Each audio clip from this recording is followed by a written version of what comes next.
ছাত্রদের সাথে যোগ দিল আরও অনেকেই। এভাবে 1994 সালের শেষের দিকে সাবেক মুজাহিদিন, ছাত্র, শিক্ষক, কৃষক, ব্যবসায়ীদের নিয়ে জন্ম হলো এক নতুন সংগঠনের। পশতো ভাষায় তালেবান মানে হলো ছাত্র, আর অধিকাংশই ছাত্র ছিল বিধায় সংগঠনটি পরিচিতি লাভ করে তালেবান নামে।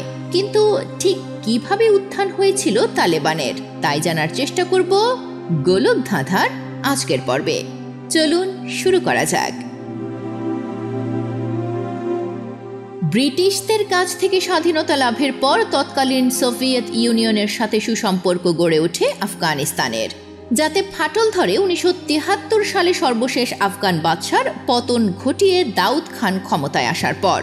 এরপর 1978 সালে দাউদ খানেরও পতন হয় এবং আফগানিস্তানের ক্ষমতায় আসে একটি সোভিয়েতপন্থী বাম সরকার, যার প্রধান হন নূর মোহাম্মদ তারাকি। তখন আবার সোভিয়েত ইউনিয়নের সাথে ঘনিষ্ঠতা বাড়তে থাকে আফগানিস্তানের।